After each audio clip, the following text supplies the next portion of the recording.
Dear colleagues, this is another glaucoma case with small anterior chamber, small pupil, and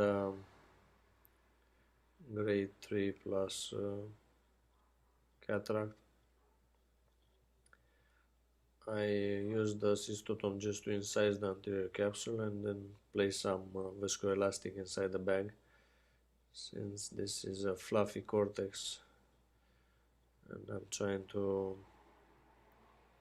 have a larger than the pupil capsular axis in order to have a easier time on phaco emulsification.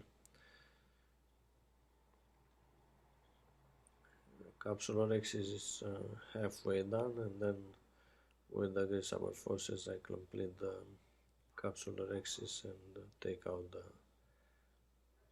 portion of that anterior capsule.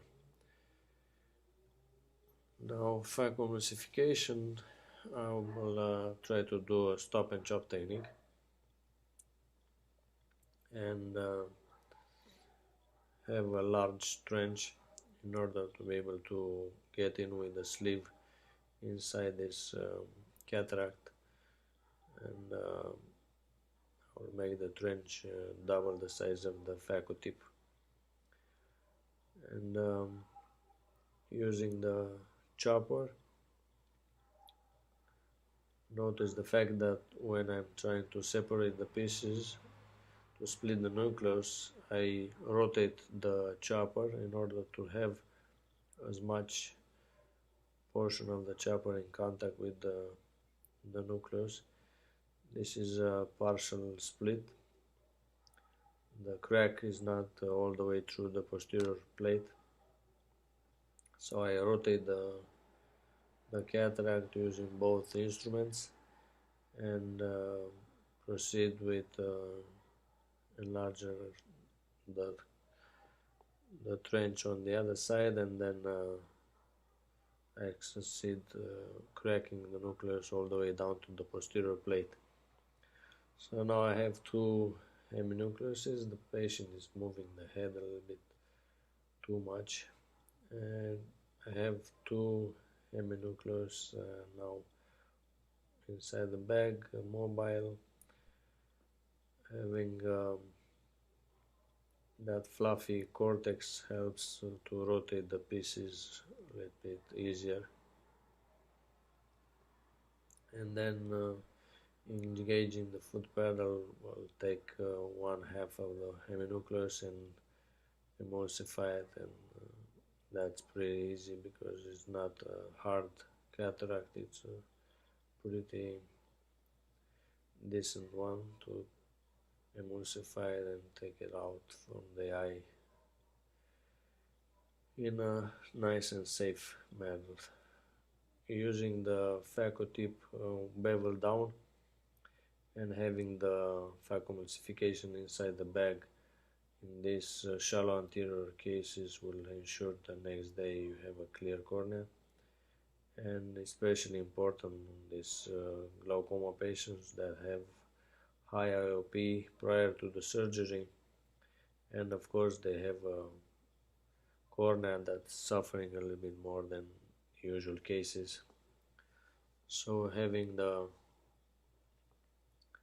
phaco emulsification done using lower ultrasound levels and keep it as away as possible from the cornea will help a lot the recovery of those patients post-op.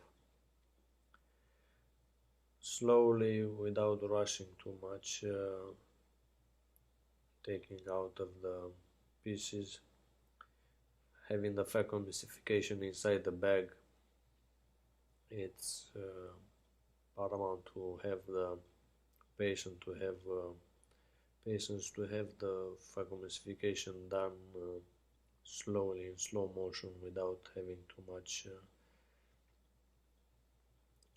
foot pedal engage and ultrasound engage at once, and taking the smaller and smaller bits and pieces of the nucleus, having a lot of cracking of the nucleus, a lot of chopping will help the cornea recover more easily post-op.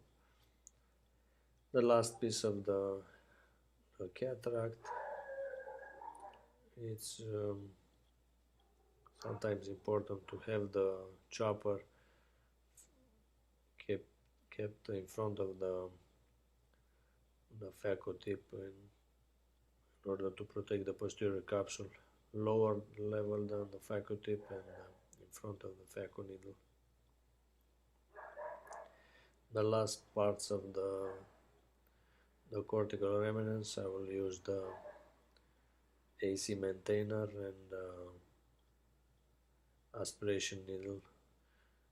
After I press the iris root down to break the anterior synechia, I do that in all the glaucoma patients that I do surgery on.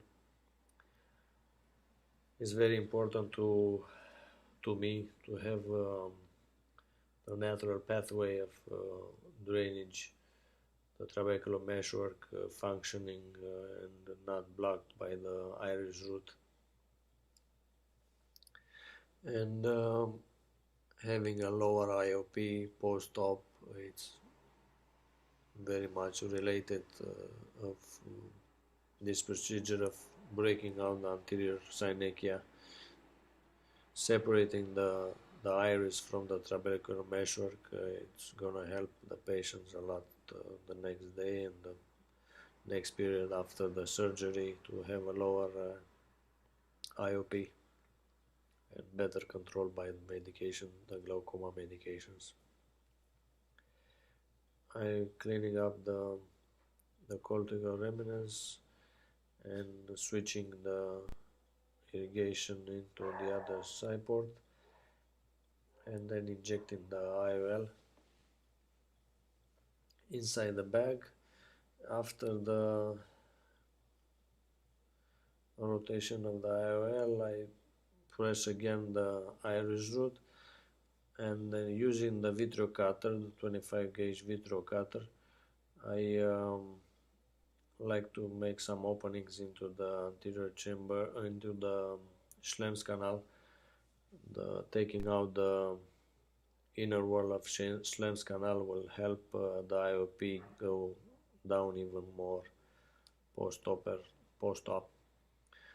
I usually do a couple of these openings and then using the same Vitreous cutter without the cutting mode, just aspiration, I pull on the iris and make sure that I have in the area where when I made those openings and all over 360 degrees the iris away from the cornea. Thanks.